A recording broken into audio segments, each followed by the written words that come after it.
Do you ever wonder if you're wasting time or money chasing a lead that just won't close? In today's video, I'm breaking down how much you should spend to chase a lead and when is the right time to actually walk away. Because believe it or not, there is a time to walk away and just give up on it. How are you doing? My name is Harrison Barron from growth-generators.com. We help MSPs grow, whether it's sales training, marketing training, or even business operations. Before I get into today's video, I do want to head you do want to head I do want to ask you to head over to growth-generators.com.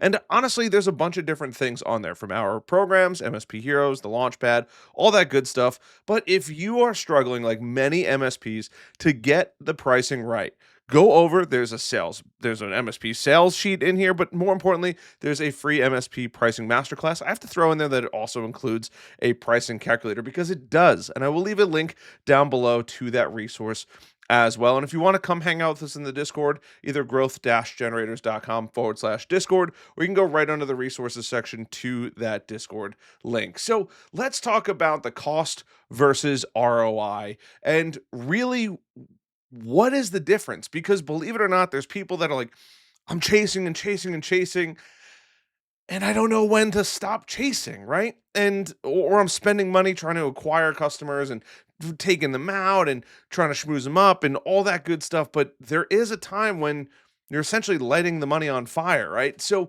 we have to go through that. Now, first thing before we even figure out all this, but we have to put some things on paper here. Like what counts as cost, right? Because there is a cost associated with certain things, and some of that is financial, and others is energy and brain power, right? If you really think about it. So the cost is realistically your time, right? Hours spent emailing, calling, researching, quoting, potentially going there, doing the discovery, doing all of the background work. Truly, that's a tremendous amount of time. There's also money involved, right? We have ads if you're running ads, dinners, gas, software. Now, for the most part, software is pretty cheap, right? But you might even give out swag, and that's cool too. I'm a big fan of that actually. But there's also the emotional energy. And I think that this one is massively, massively underrated because there is a part of you that it's just another chink in the armor, right? Every single time they don't answer, we are human, right? Even the best salespeople are super resilient. There is a time that it just gets to you. I know I've been there, and I'm sure that you've probably been there too. It's brutal when you're like chasing dead end, dead end, dead end, dead end. That sucks, truly, right? And if you spend 5 hours chasing a $300 a month client, right, was it worth it? Now, some of you watching are probably like, who would go after a $300 a month client? Hey, be nice to the people that are just starting their business. But honestly, some of you guys might think I spent 20 hours chasing a $1,000 a month client, and that might not be worth it to you in the end. So we have to make sure that we think about a lot of these things as we go through this because sometimes it might just beat you up, right? And we also have to think about what the potential ROI is because there is a potential ROI. Now, we know that a new MSP client or an MSP client in general will stay on average for 7 to 20 years. Great numbers, right? We're going to be making monthly recurring revenue, and we're going to take that monthly recurring revenue and multiply it by the amount of months and then the amount of years, right? So if they're paying us $1,000 a month for easy math, right? $12,000 a year, right? 12 times the 7 years, so 72 months, right? If I'm doing my math correctly there, about 72 months, right? All the way to 20. It's crazy. So there's a ton of opportunity there to make a lot of money. On top of that, something that I think a lot of people sleep on is the upsell opportunities and the upsell potential of a potential new customer, right? Because you're not going to just have a customer and they're going to pay you $1,000 forever. Things are going to change, right? You're going to get project work, potentially additional security. There's so many different areas that you could potentially get involved in, but there's plenty of opportunities to upsell. Maybe down the road you would decide to sell printers or phone systems. That's huge upsell opportunity right there. And does that customer have the ability to refer you? Because sometimes you have to take a crummy client, in my opinion, to get the bigger fish. I've done this in my own business, and most of the time it's actually worked out. One time I got bit in the butt, and it is what it is. But for the most part, it could absolutely be worth it, right? So this is super important. And if you're paying, back to that $300 a month client, right? $300 a month times, let's just say 2 years, right? They stay for 2 years. That's 7,200 bucks in revenue. So is spending 500, even $1,000 to acquire this customer worth it? Right? Only you can decide that. But if we look at the revenue potential down the road, it very well could be. But not every customer is a good fit, right? You may go through the trials and tribulations, but there's a certain thing that happens, right? You have to keep pushing, right? And by the way, if you're enjoying this video, please hit that like button, subscribe button, notification bell. And this video is inspired by one of your comments. So if you're like, wow, I really wish Harrison would eventually make a video that speaks to me, leave me a comment, send me a message. I'm happy to make that video for you. All right. So when do you actually keep pushing? And when do you say, you know what? I'm done. It's over with, right? There is some things that you have to think about. The ones that you have to keep pushing on is that they are a great fit, right? They're the right fit for your business. It's the right industry, it's the right size. They have pain points that that you can absolutely knock out of the park, right? That is super important. And if that's the case, you chase forever. I know that sounds crazy, but if you know that it's just like this would be such a dream fit for us, keep chasing, right? Also, if they're engaged, right? They're opening emails, they're asking questions. They might be slow, right? But they're still engaged. They just might take a long time to make a buying decision. And hey, that's okay too, right? The only time that we have to keep pushing is if they're very early in the buying cycle. Maybe they have a year or two left on their contract. Are you still going to give up knowing that they could be with you for 7 to 20 years? I know I'm not, right? So keep that in mind as you go through this. And you've already invested, and this is the last one, but you've already invested a lot. And the momentum is building. You feel the momentum, right? Things are moving in the right direction. They're beginning to ask more questions. They're opening emails. They talk about having you come in again, right? There's just green lights that say, hey, you know what? It might be worth it, right? But that's only if you've invested a lot and truly momentum. You feel the sales momentum, like there is going to be an actual finish line and you're not just spinning your wheels. But let's talk about the flip side of it, right? The when to let them go. Because there is going to be a point where you're going to have to say, deuces, I'm out, right? You have to say goodbye to a client or potential client that just might not be worth it, right? So when do we actually let them go? We cut the cord, we say adios, and we move on, right? The first thing is they've ghosted you repeatedly. I mean repeatedly. I'm not talking they haven't answered one email. I'm talking they're having conversations, everything seems great, right? You're having regular calls with them, and then dead silent. That sucks, right? Now, look, things happen. I'm human. You're human, hopefully, right? And hey, if you're an alien, that's cool too, watching this, being a part of this whole thing. But like, think about it, right? We have to think about these things. This is important. If they're ghosting us regularly, like things are going, ghost. Things are going, ghost.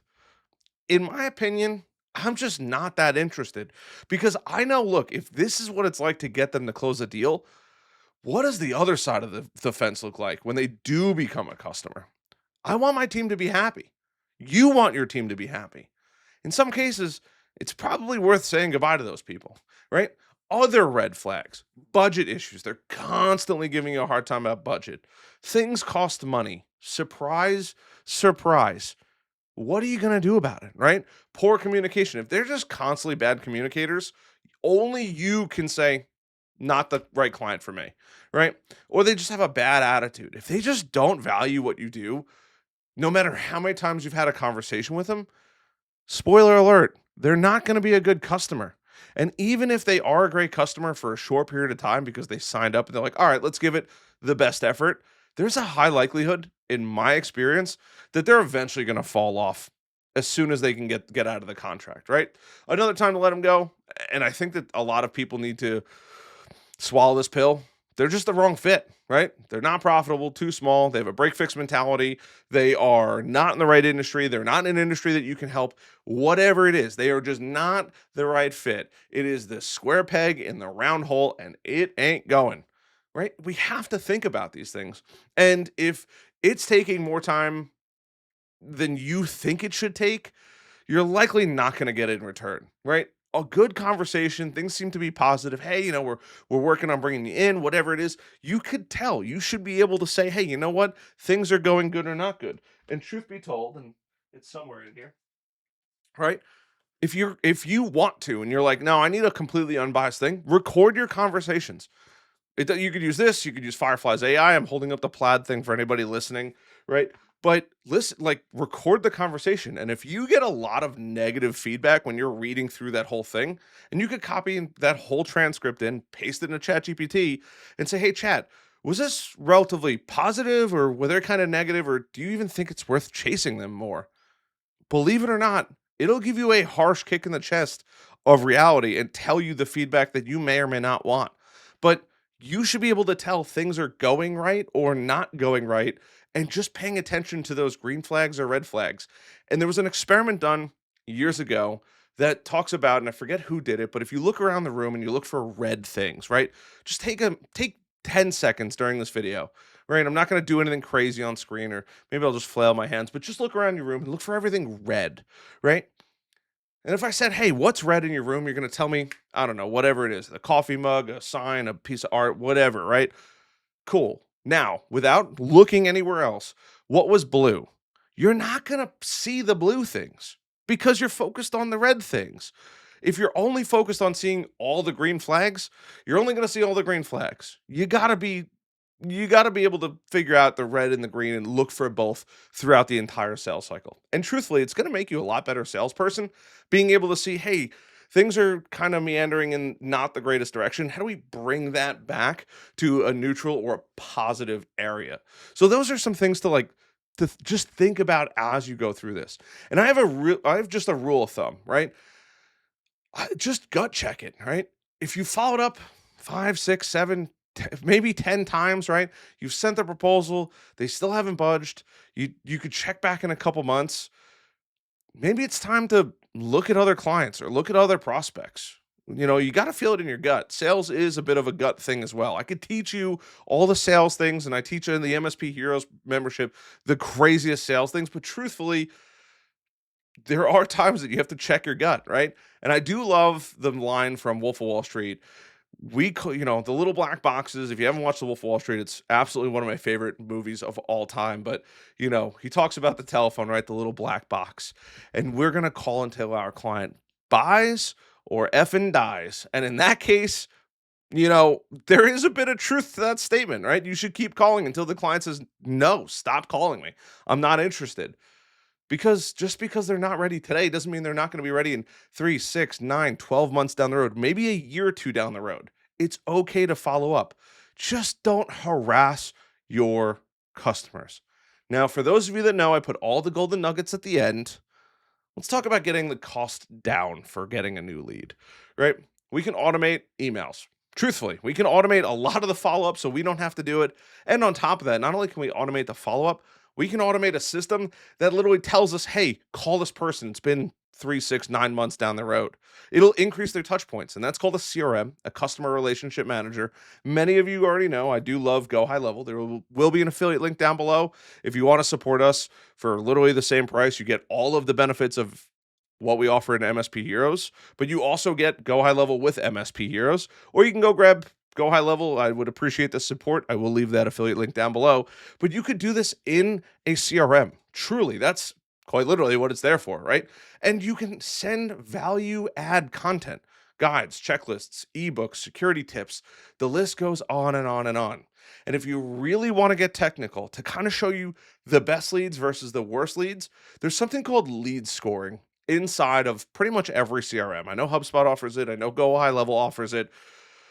I'm sure Salesforce offers it, but I don't particularly love Salesforce and many of the other CRMs. But basically, depending on the actions that a potential prospect takes, opening those emails, downloading those checklists, booking time on your calendar, attending those meetings, responding to emails, whatever it is, you can add up points. The more points, the hotter the lead. The less points, the colder the lead. So you could reduce a lot of that cost just by automating a lot of that. But should always ask yourself, is this lead worth my energy? Or is this lead really worth me following up, trying to close them, all of that good stuff? Only you can answer that for yourself. But start tracking how much money you're spending on getting a lead, how many times you're following up. Use a system to help you track this because it will help you. And that'll quickly weed out the ones that are not a good fit, or at least the ones that you might have to manually call, versus the ones that are going to be an easy layup, money in the bank, and we're all a little bit happier. I wish you nothing but the best in your MSP journey. I hope you've enjoyed this video. If you did, like button, subscribe button, notification bell, leave a comment. If you want to see another video, leave a comment saying, hey, Harrison, you're extremely red because you did yard work and tried to grow grass this weekend. Whatever it is that you want to leave me, I appreciate the heck out of every single one of you. Come hang out with us in the Discord, growth-generators.com/Discord. There will be links down below to all of the resources I have mentioned in this video. And I love you guys as always. I'll see you guys in the next one.